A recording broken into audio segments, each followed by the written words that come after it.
All right, what's going on, everyone? So this is Future Buzz talking. I'm gonna be splitting up this video into two videos. I was going to originally talk about the map update, team comp update, and the builds in one video, but it turns out that that video is over 2 hours long if I put it in one single video, which some of you may like, some of you may not like, but I'm gonna split it up into two videos. I just think it's too much information for one video. So I'm going to be doing that. I'm going to be talking as if in this video, as if I'm going to be doing the entire video in one fell swoop or whatever the fuck the thing is. So just ignore that. The team comp and the map update will be one video, so you'll be watching that one right now, and then the build video will be another video. So that's all. On to the video. What's going on, everyone? And today we're doing another meta update review. Like I said before, anytime there's an update in terms of Smite where there's a significant change in either the builds, map, or even team comps, I'm going to make an update on that, and that is exactly what we're doing. A lot of people asked, what I need to build this season. What are some of the builds this season? And to be completely blunt and honest, not a lot of the builds change in my opinion. Certain items that came back from previous seasons are going to be built a little bit more, but generally speaking, not a lot changed from season 11, at least significantly enough compared to like other seasons that would make you think that because we're in a new season, a lot of things are changing, if that makes sense. But not a lot, just a few changes here and there. It's not significant, but there's I'm sorry, it is significant, but there's not like a crazy, like all types of new builds. It's basically the same way build, just with a little bit more and a couple other items. But we're going to get into that. This one, if you saw by like the thumbnail or whatever, is going to be a little bit more than just builds. We're going to go over map, we're going to go over team comps, and we're going to go over builds. With Joust changing its map, there's a lot of new things I want to cover with the map just briefly, without having to go into the game. With that map change, builds are obviously going to be different. Because of season 11, and because this map has certain snowbally effects, as a lot of you might know. So build changes are gonna be there, and team comps, warriors are a lot better. So just a little bit of spicy things to look forward to. With me saying that warriors are a little bit back here, but yeah, I think we're gonna go ahead, and this is just the intro. We're gonna go into the map. We're gonna go into the team comps. I think those are going to be the shortest ones. I think there's a decent amount of information that I need to cover there just right off the bat, and then we're going to go into the spiciness, which is the builds, and then that'll be it. I'm going to keep doing these, and when there's more significant changes every single patch, and we'll go from there. But this is the second one, so hopefully you guys enjoy this. If you haven't already, like, comment, and subscribe, or you can wait till the end of the video to do that. Don't fucking subscribe at the beginning of the video, right? But whatever you choose to do, I appreciate you coming by and watching the video. But let's get into this shit. Let's go ahead, and we're actually just going to go ahead and look at the map here, because we're going to go into the map, team comp, and build. So let's get the map out of the way real quick. All right, here we are with the season 7 Jade Corruption map. All right, let's get into this. Now I haven't found an updated version of this, but just pretend that this right here is the purple buff. Other than that, everything in here is basically the same. You got your speed, blue, minis, red, enemy speed. Yeah. So basically the same thing. Real quick, I'm gonna open up my notes here actually. All right, yeah, no, I do have notes here. I just want to make sure I get everything down. I'm very specific about how I want to approach this. But so first things first is, yeah, so this is purple buff now. This isn't a mini anymore. It gives you more XP. It's more important on the map than just being mini camp. This isn't just, tertiary farm on the map that, you can just give up, essentially. Whereas before it was nice to have, but it wasn't like extremely important. Now it is. So one thing I wanted to highlight is that if anybody knows now, or now playing the map, this buff comes up at 30 seconds into the game. So basically, you do your speed, you do your blue, and then you go to wave here, and then purple should be up, which means that ideally, both teams should, in an ideal sense, if they both do exactly the same thing, is they do their buffs, go to mid wave, clear that, and then try to fight for the purple. As that's basically what It happens every single game. 30 seconds it comes up, which means it's right after your wave. And so if you're not already going straight to your purple after that, or it's neutral form, so the purple after that, you guys should be doing that. Not only because maybe the enemy doesn't know that yet, and so you get free farm. In my experience, not a lot of people really go straight to it. I've actually caught myself going to the minis, as a lot of people usually do, is they go to their minis and then they go back to wave, or they go to these and then go back to the wave. Either way, this is way more important now. So you do want to make sure you do that. One thing I also wanted to highlight, just a quick, not really quick, it's actually going to be a little bit longer. There was a strat to trying to go over, let's say this is yours, this is your area. A lot of people I've seen, you can go over there and try and steal their blue, as a lot of people go to yellow and then they go to the blue. Now, a lot of the times if the person is relatively good at the game, usually the people will go over here, like your guardian assassin or your guardian hunter or whoever you have, and your mage will be going over the wall, or whoever has range basically. So you could have a Chiron basically go over the wall. Either way, they both go right around this wall and they try to take it from over the wall, just to have more efficiency in trying to do your buff camp. So what they'll do is they'll do that and then they'll go over to the blue, making it a little bit quicker for you guys to go, so that, you know, your hunter or your mage, whoever does damage over the wall, can do this right away and then get to their wave just like a tad bit better, just to get, you know, min-max that farm and stuff like that.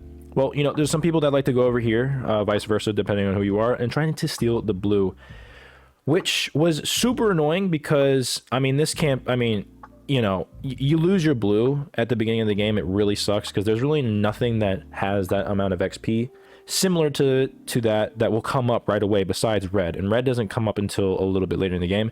But now with purple coming up in 30 seconds, this, I don't think stealing is going to be as good unless you do it extremely perfectly and the enemy team has to let you do it. And what I mean by that is, so I wrote it down. To counter the enemies invading your blue, if you catch them, you can power clear your wave. So if they're doing their blue, if they did your, let's say they came over here and this is your blue, they'd steal your blue, you can actually, and they have to go back, you can actually power clear this wave knowing that this purple is going to be up and go straight to your purple, basically securing that. Because either way, one person's going to have to come over here to steal your blue, or maybe all of them. In that case, they're going to lose their speed. Either way, they're going to have to either try to secure their blue to make sure you guys don't steal it, because a lot of the times when you try to steal their blue, the enemy team goes straight to your blue because they're like, okay, well, you did my blue, so let's try to steal your blue. And so they're either going to try, most of the time they're probably going to secure their blue. And so with that, you can be like, you know what, fine, you can take my blue. Let's go do wave and then go straight to purple, and that should basically even it out. And at that point, if they try to take your purple, I mean, they've used all of their, let's say they steal your blue and they try to take purple as well.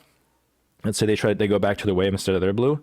You guys both clear wave in mid, then, you know, you guys go over the purple. You still have a chance to try and steal their blue. Their blue's still up. Either way, there's so many scenarios here in which they can be punished, is basically what I'm saying. So throwing out so many more abilities, and I mean, they're basically throwing out more abilities and mana. I mean, this is opportunity for you to either steal their blue or secure purple and push their wave into tower.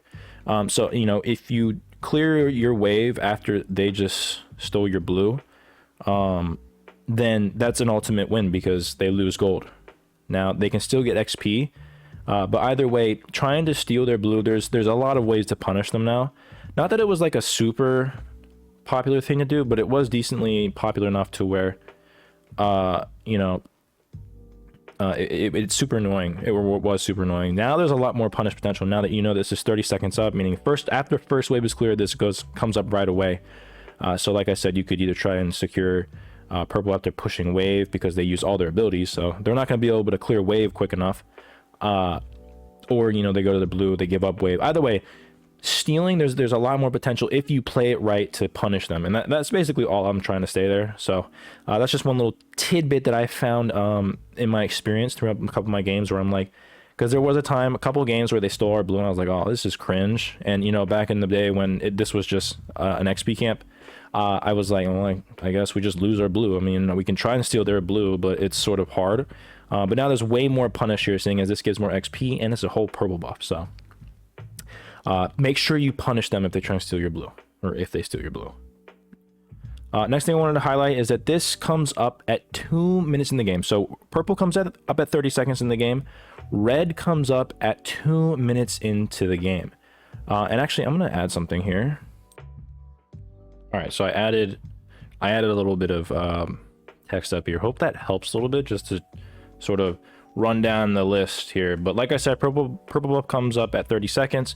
Red buff comes up at 2 minutes. So I wanted to say that this is right around where you get your level 5. That's of course if you get your mini camps or if you secure their mini camps, stuff like that. So it may vary depending on how much XP you got. You know, maybe if you lost some minions, this might change. But generally around the 2 minutes is where you get level 5. Either one team does or the other team does. Usually it's either or. So you want to pay attention to your level 5. I think that's very important. As it always was, always making sure to understand like when you can and can't fight. I mean, specifically when they have level 5 and you're level 4, generally speaking, you're not going to win those fights. Just because of, you know, they have a whole extra ability that's like the pinnacle of that god, for example, ideally is what their ult is supposed to be. So, you know, pay attention to that. Whether or not you have level 5, you can be like, okay, we can get red pretty easily here as long as we don't royally fuck up. But yeah, red comes in at 2. I think this has always been like the case. I can't remember. I thought it was 2 minutes 30 seconds, but it is 2 minutes. So that's another thing I wanted to highlight there. Next up, getting farm is way more important because this map not only has more farm, the XP you get from this map is way more than the last map, as the changes they made to XP and gold didn't come to this map. So, you know, your blue buff, your speed, your red, your purple, even these minis, although there weren't any minis in the old map, they don't give as much XP. So when you're, I mean, they do, sorry, this map, they do. The other map doesn't. So this map right here, season 7, this map that we're currently on, gives way more XP than the other one. And that was a change that they did, I think, towards 10.5. They changed the XP system in Joust, which was actually one of the big reasons why you could get so far ahead, secure all buffs, and you'd only be like 1 to 2 levels ahead. So the snowball wasn't as, you know, big as it is on this map. That's also another main reason why. So you get way more XP. So for example, if 3 people are doing speed, you are each dividing it by 3, which means you all are each getting around, I think, 79 XP. I think that's what I remember. Whereas on the other map, I think you only got 46 XP. So you're basically kind of splitting that in half for each XP buff. Now, if you do it by yourself, you're obviously going to get more. Same was for last map. But either way, you're getting double the XP amount than you would from last map. Right around, not exactly, but it basically is the same thing, which is exactly why a big reason why there's a lot of snowball is because of that. It was kind of funny because I was doing that and I'm like, we're getting a lot more XP, or I was doing a buff camp. I was like, we're getting a lot more XP. I feel like, am I trolling? And then I like went back and I'm like, no, they didn't make the changes from last map to this map. Now they said that they, you know, the map changes where, you know, they added because they had to pen to towers, making it to where it's a lot harder to tower dive, which is why they were. One of the big reasons why they got rid of double tank meta, or they're trying to, was that they got penned to the towers and stuff like that. So that's another big reason. I'm going to go ahead and write that there. All right, yeah, so I added a little bit of things here. I added XP is double on this map. So yeah, like I said, instead of getting like 1 to 2 levels ahead at your most potent potential snowball in the last map, now it's like 3 to 4. Which leads me to my next point. But yeah, I added punish enemy if they steal blue. So that's another thing I want to add there. Just following along here. But like I said, the snowball is going to be a lot more, which leads me to my next point. You're going to want to be super aware of the potential snowball you might be causing either by you or by the enemy team, as it's going to be a hell of a lot harder to come back from. Like I said earlier, 1 to 2 levels is a lot easier to make a play off of, even though you're down. Compared to when you're 3 to 4 levels. I mean, if someone's level 18, you're level 14, good fucking luck. So you want to be way more attentive to that. So for example, if you're a team that gets online a lot later than the other team, let's say you have a regular team comp like a mage, hunter, and a guardian, while the other team has a way more pressure team comp like a warrior, assassin, and a mage, for example. Playing it safe, generally speaking, is the way to go if you want to have a better chance at winning. Because like I said, 2 to 3 team wipes where your team can end that possibility of coming back. So, you know, losing team fights and winning team fights, depending on which side you're on, is going to be way more impactful. So, you know, you could lose 2 to 3 in the old map, and, you know, you could still come back, still can have a good defense. But 2 to 3 team fights translating into this map now is just way more potent, with, you know, them killing you, getting all the XP on the map, which, like I said earlier, gives you way more XP, double the XP that it did in last map. You're gonna really want to pay attention and play based off your team comp, how your team is playing too. Play to your strong suits. I'm gonna go into this a little bit more in the team comps. Hunters aren't as good as they were. They're just not that good in Joust, at least. I don't know too much about any other modes. I have like an inkling of an idea in Conquest, but in Joust, they're just not as good. I was actually wrong. I thought Hunters were gonna be a lot better. I thought they were OP actually, but they just aren't. So, you know, in this map, Hunters can get snowballed very easily. I'll go more into that, like I said. But basically, they get snowballed easier. So if you have a Hunter and the enemy team has like a double Warrior or Mage or something, that just like super aggro, pressure-heavy team comp, the best thing to do, in my opinion, is to not get snowballed. Because if you're a Hunter and you get snowballed in this map, or just in general, good fucking luck, dude. Not to mention the build counters that they could potentially have. It's just so much harder. So paying attention to that is going to be super, super, super important.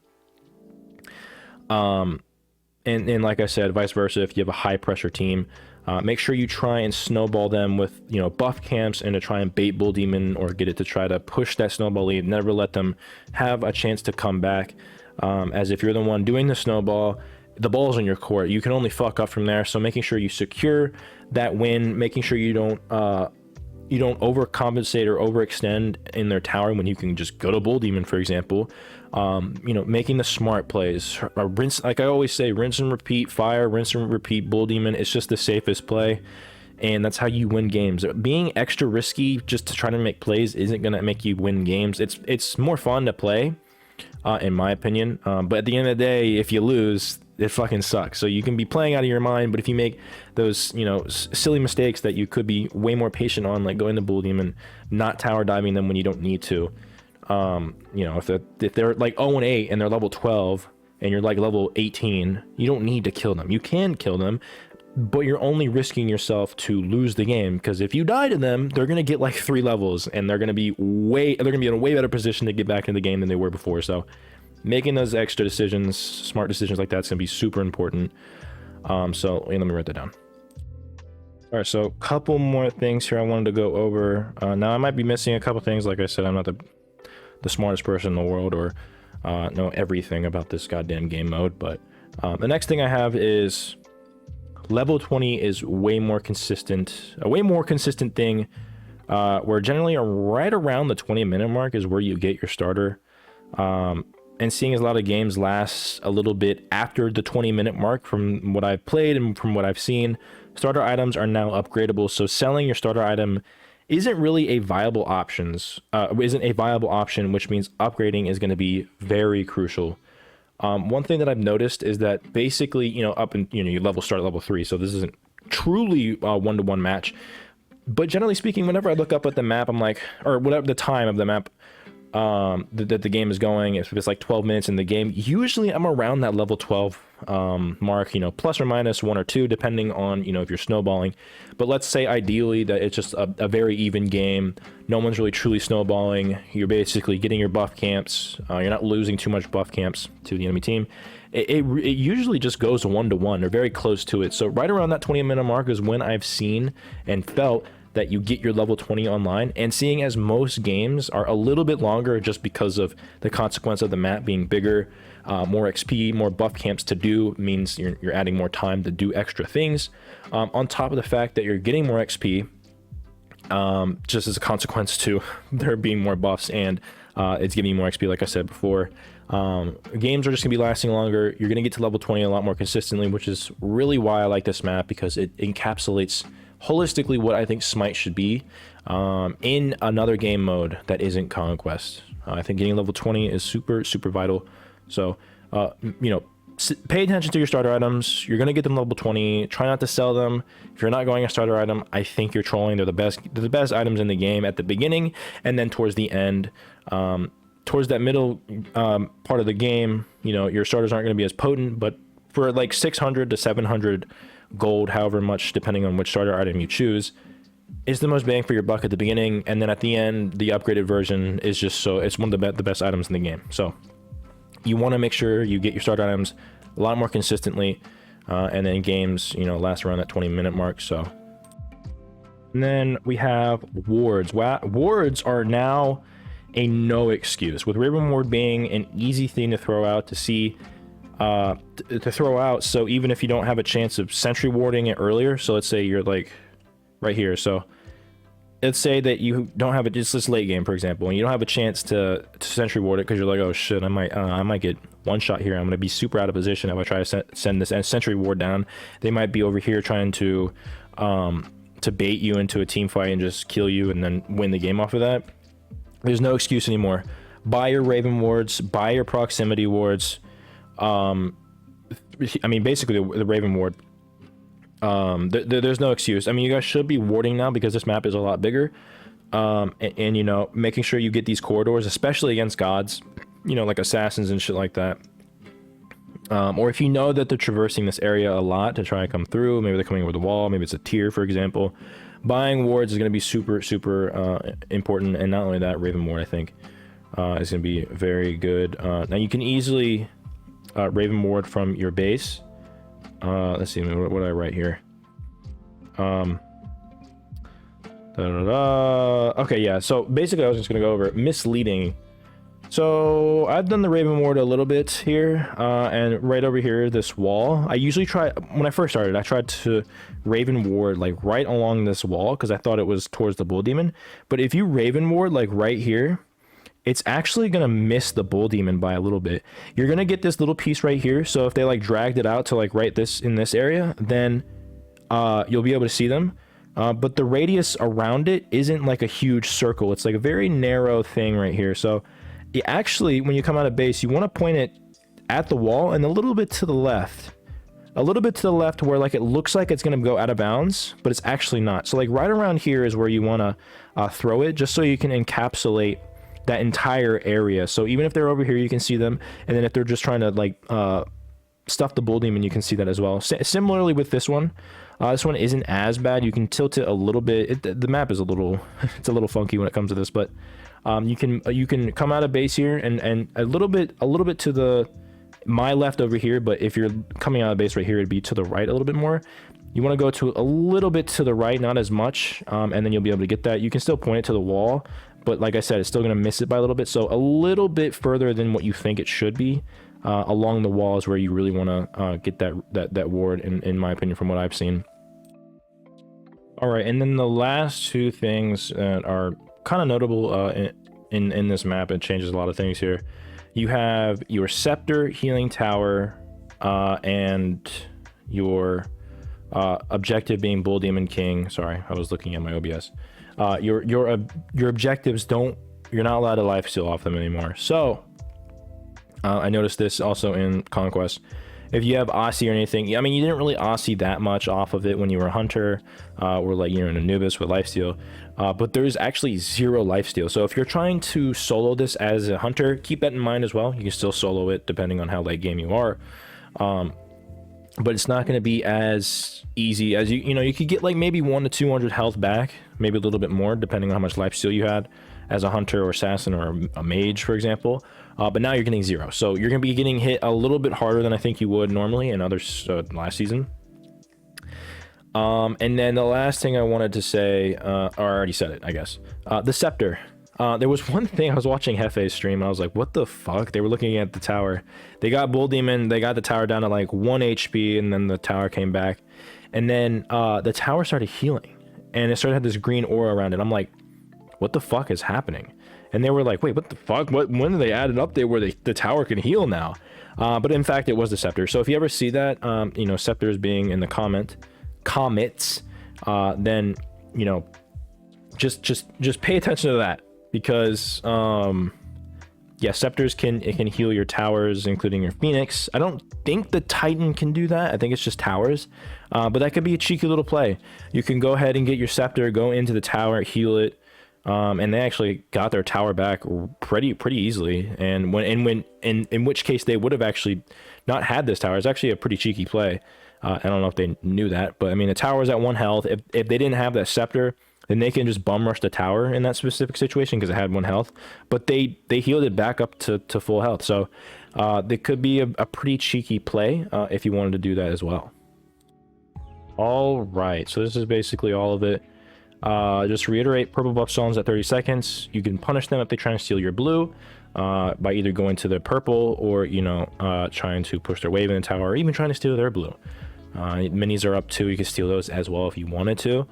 But making sure you punish them, making sure they don't have their cake and eat it too is what you're going to want to do in those situations. Red buff spawns at 2. Highlight your level 5, as that's very important. You know, level 5. They have level 5 and you have level 4. Just know that we probably are just going to give up red here. We don't want to lose red and then also die. Or maybe just try to steal it with like 1 ability. You can do that too. But 2 minutes into the game, pay attention to your 2-minute timer. That's going to be super important. XP is double on the map. Everything on here, including the buff camps. I'm sorry, I don't know about the minions. I don't think the minions had too much of. I think they had a little bit of change, but it wasn't significant. And yeah, that's a lot more. You're getting double the XP with like double the amount of buffs too. So that's why you're getting a lot more snowball. I also meant to say that it's just a small thing. Your gold spooling, so the amount of gold that you get per second, is 6 on this map, and whereas in the other map it was 7. So that's another thing that didn't change. So you're getting 1 gold less per second, which is something to note as well. I'm not gonna put it up here, but if you're watching this part, then you'll know. Where were we? XP is double on the map. Pay attention to snowball. Like I said earlier, with that all XP, consequence of XP being doubled on the map, your snowball is going to be heavy. I imagine most of y'all know that at that point, but giving an explanation to why is sort of an interesting thing, I think. Yeah, so pay attention to your snowball. Play off your snowball. Play off the enemy's snowball, and just have that in the back of your mind. You know, if we lose a couple fights, we gotta just wait, patiently get our buffs. Play on our tower, wait till we get our item spikes, especially if you're playing like a hunter or a late game god. That's going to be super important. Level 20 is more consistent, so you know your starter items are going to be upgradable right around that 20-minute mark. Like I said, is where you're going to get your level 20. Wards are more important. Like I said, Raven ward on each side, super important. Just throw it out. I mean, like, especially if you don't know where they're at, or they have an opportunity to do bull demon, you're like, I don't have a ward over there, let me just throw over the Raven ward, see what's going on. So now you have no excuse. Scepters heal tower, like I said, and then can't lifesteal on Bull Demon King. That stands for Bull Demon King. So that is all I have for the map. I guess we can move on to the next. But like I said, if you have any other things that you've seen that I didn't note here, then you can go ahead and let me know in the comment section down below. But that's this section. I'm pretty sure I got most of it. So yep, map changes. Super excited about this. And then obviously this will just be better. This text right here is just good for a screenshot or anything like that. So yeah, but we're going to move on to the team comp now. All right, and we're with the team comp. So I decided I'm going to leave this up here. As I think this is a good tool to just write things down, just to make sure that you have an idea if you want to screenshot it or something like that. Just my opinion and stuff like that. So team comps, as you can see, we're on the Smite Master website. We have the top 1, 2, 3, 4, 5, 6, 7, 8 team comps by pick rate, not by win rate. Keep that in mind. Right now at least. But yeah, let's go ahead and get into this. So team comps. So I have some things written down here as well. But let's just get into the general landscape of what's been happening right now in Joust. So just the general thing. Warriors are a lot better. Assassins are a lot better. Mages are pretty much the same in terms of like how good they are in team comps. They're pretty vital. Give or take, but a little bit less because of the class passive. So if you don't know class, well, let me hold on to that. Let me hold on to that. Guardians are pretty much the same. They're still really good. Always good to go. And then hunters aren't really doing well. They're actually kind of on the downtrend in terms of how good they are compared to not only last season, but just in general, I think. At least what I think. But definitely in Joust, hunters aren't that great right now. I think they're still better than they were ever, really, before last season. Last season, I think hunters at some point within the season, and even towards the end of the season, were top class, which is such a weird thing to see in Joust, as that hasn't been a thing in so long. Not that I can remember, at least. But hunters aren't as good, just because what I'm about to get into next, I'm going to write this down, though, real quick. All right, so I had to change this a little bit. I wanted to make sure it was still readable. The white text was sort of blending in the back, so you couldn't see it. So hopefully this isn't too much in the way. Either way, it's still going to be there. So if you don't like it, I'm sorry, but I can't really change that. But yeah, so like I said, warriors are better, assassins are better, mages are less good. Still vital, though. Guardians are still very good, and hunters, I think, are bad. Now, like what I was saying, one of the biggest things that changed the difference between why mages and hunters are less good. Now, there are a bunch of reasons why, but the main reasons I think that come off right off the top of my head is that mages, with the class passives being removed, mages and hunters, and even assassins, a little less, but even assassins, had one of the best passives in the game. Mages had arguably the best passive. They just got power, and they'd get even more power as the game scaled up. So I think it was, I don't remember what exactly the numbers were, but you get power based on how much level you'd get. And I think you'd get 20 power just right off the bat for being a mage. So right out the gate now, with the passives removed, you're getting 20 less power. Hunters got, I think 1.5% auto scaling per level, and then they got that removed. So, I mean, they're getting less scaling on their autos. Which is why specifically in the builds part of this video, I say, like, you know, I say one of the items, I think it was like Demon Blade, if I remember, going Demon Blade's your second item after you go Aussie just doesn't feel as good because your autos don't do as much damage. It's just, it's so much more significant than it is for warriors and guardians. Warriors had cooldown reduction, and I think you get 5% right out the gate, and then you would get more cooldown as the game went on per your level. Guardians got crowd control reduction. Like these, they don't really compare. Assassins got flat pen, so they don't even really compare to mages and hunters. So I think that's a really big, significant change to mages. Why they're a little bit less. I still think they're really good. That's also why you've been seeing the tablet builds come online, because they do true damage. So, you know, with tanks being better, assassins being better, and guardians still being good, your true damage on your mages are going to be a little bit more important, I think. On those gods, you know, of course, that can build it, like your Morrigan, your Agni, Tiamat, Merlin, stuff like that. Now, warriors, they're a lot better because they have more items to choose from now that are pretty good. As much as people are knocking Blackthorn Hammer, I think that being an item that you can build, I think is still really good at the beginning of the game. That's my hot take, I guess, for the other people that don't really like Blackthorn. But on top of that, I mean, you have Void Shield, you have Void Tomorrow now as an item, but specifically Void Shield. Void Shield is really good. You're basically getting 10% flat pen with protections, so you're doing even more. You're even doing more damage. Warriors were always good at the beginning of the game to have pressure, as that's when they usually thrive, is your early game. So if you build like a Blackthorn Hammer, I think that's pretty good because you're still getting you're still getting pretty tanky with its stats. You're getting like 300 health or close to it, I can't remember.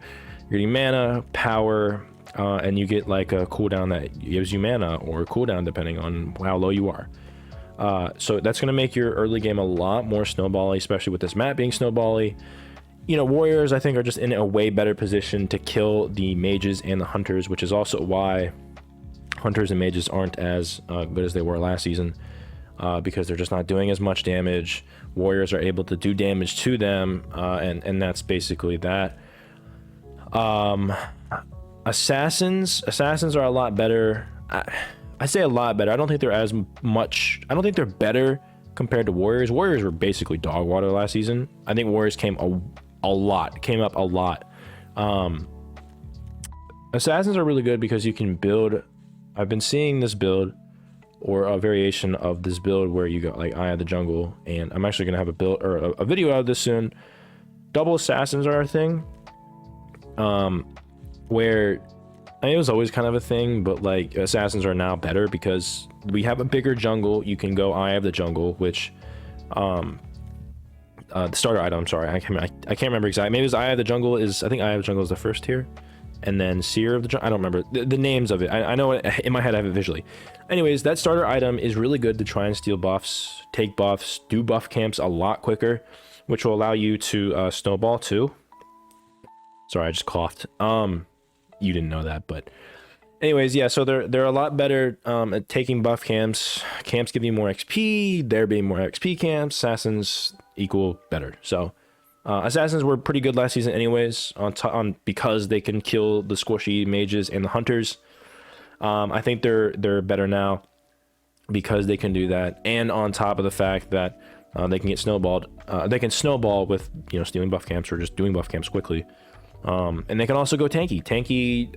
Not that we're in a tank team comp meta, in my opinion, but with tanks being a lot better, your assassins can build a lot more tanky.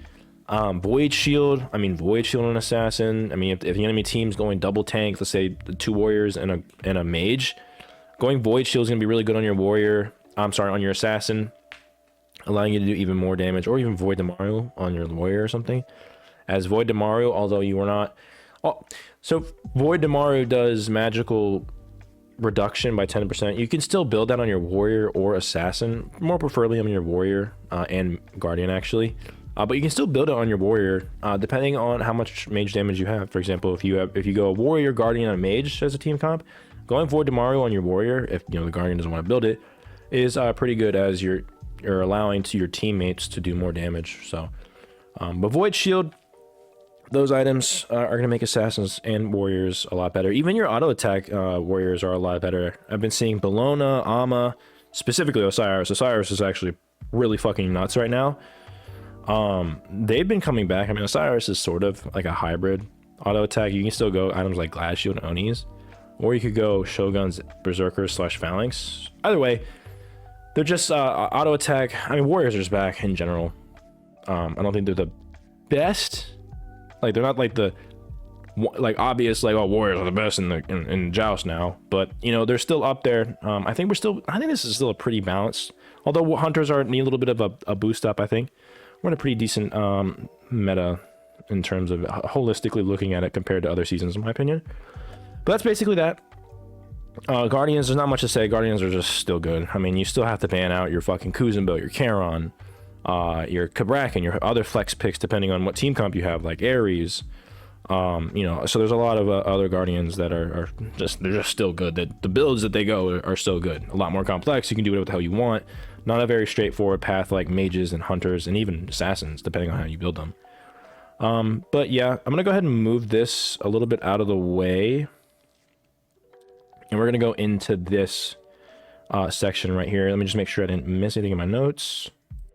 Oh, I meant to go over this real quick. So hunters, real quickly, hunters are, and there's a bigger explanation to why hunters aren't as good. Not just because of class passives, but hunters are still okay. Like, they're not completely dog shit. You can still do stuff with them. You just gotta be way more attentive, as there's so many things that you have to worry about now that, like, it's kind of not the greatest to go hunter right now.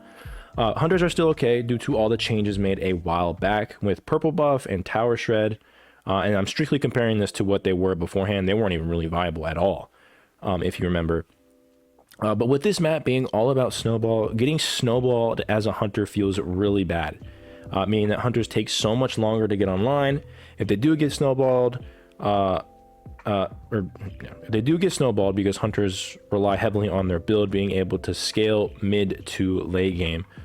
So mid to late game is when their builds get online, and so if they do get snowballed on top of the fact that they already take so much longer to get online, then it just feels bad, in my opinion, and I think it's another big reason. On top of the fact that with assassins and warriors being more meta, hunters feel it more, as assassins are known in Joust to be a pretty good nullifier to late game damage, that and hard CC. So if assassins are better, than hunters, are going to have a harder time, especially early game, as assassins are obviously good at taking buff camps or even stealing with their Eye of the Jungle, for example, like I said. So that just makes it even worse, because assassins kind of just outplay or downplay what they're really good at, because they can burst them as well. At least most of them, most of the good ones. With that, warriors are stronger now, which means that they do early damage, which can snowball them pretty significantly if they get pressure, like I said. And then to kick a dead horse, with class passes being gone, hunters are hit pretty hard as they don't have auto scaling anymore, blah blah blah.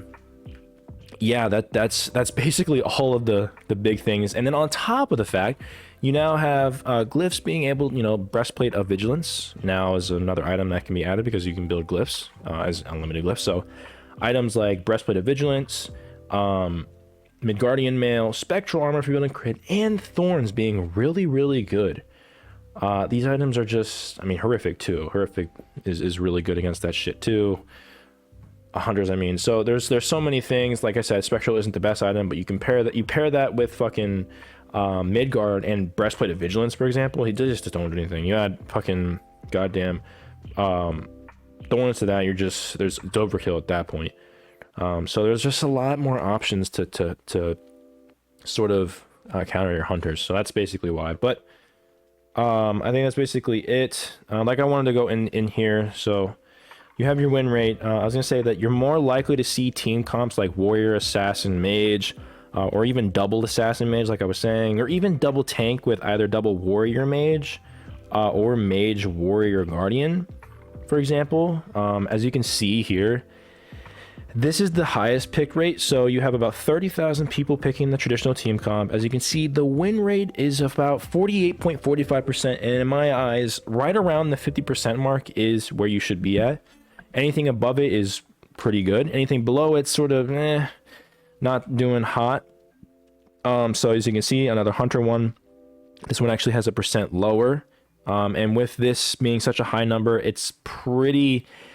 The more the sample size, the better the idea of where they probably stand at. And so collectively, throughout all tiers, they're just not doing as good as they once were. I think they were sitting at right around 50 or a little bit higher from last season. 3% may not seem like a lot, but I mean, it sort of is. And then we have your... so this is just based on pick rate. We're just going to go based on that. Your Guardian, Mage, Assassin. I mean, we're up at 51.5% with 13,000. That's pretty good. You go now to the Warrior, Assassin, Mage, 52%, 10,000. That's really good. And then, like I said, your Guardian, Warrior, Mage, 50%. Like I said, very good. 50.5 actually. Then you have your Hunter, Assassin, Mage. Now, this one is a little bit different because this is like a very aggro team, which is actually, I think, probably the best that you have here for... Actually, no, it's not. I lie. There's one other team comp that is just going to always be fucking stellar. But this is pretty decent, but... I mean, double warrior mage, like I said, I mean, it's only around 4,000, which is not... Compared to that, is not a lot, but it's still a decent amount. You got 53.5%. Most of these hunters, I mean, this one is a little bit of an outlier. You have your Guardian... warrior, hunter, and honestly, I think this one and the other one are your best bet. I've been hearing that this team comp is really good, and now I think this team comp is really only good against when you get higher up in your brackets. I think lower, I don't think this is gonna be great. I don't really know why this team comp is so good. I haven't actually tested it, but I've been seeing it a lot. I've been hearing about it a lot too. This team comp just doesn't seem it to me. I mean, you have two physicals. They do obviously do a lot of damage. And then you have your Guardian. I don't know why you wouldn't just build like a Sovereignty, a Breastplate of Vigilance, or Spectral / Mid-Guardian and just never take damage, never die from your Warrior or Hunter. Because Guardians don't do that much damage to begin with anyways. I mean, they do base damage, but as the game goes on, ideally, you shouldn't be taking as much damage from them. So... I don't know why. I feel like this is such a counterable team. This is one of the reasons why I don't think this is such a great team. But I mean, stats don't lie. It's not the biggest number. It's still pretty decent. And then obviously this is the team comp I was talking about. Your Guardian, double Guardian, Hunter are just going to be. It's just such a good team comp. I don't think you're ever going to get below 60% on this. It's just so good. As you can see, any of the other Hunter ones, this one, I mean, it has 1,000, so it's not like crazy, but like I said, Hunters aren't like the worst in the game. They're just like in the main team comps compared to everything else, Hunters are just not doing as great.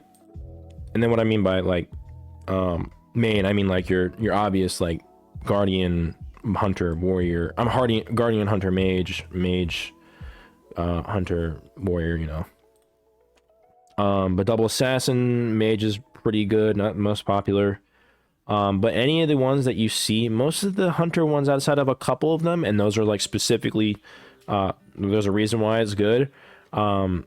It's just, you know, I mean, this one follows the same thing. Warrior, I mean, as before, warrior, hunter, guardian. This one has assassin, hunter, guardian, and assassin is basically taking the spot of the warrior. I don't know why this is so good, but you know, it follows the same suit. I mean, other than these two main ones, hunters just aren't seeing like all that great play, especially compared to the ones with a lot more play with all that. So you're expecting a lot more tank,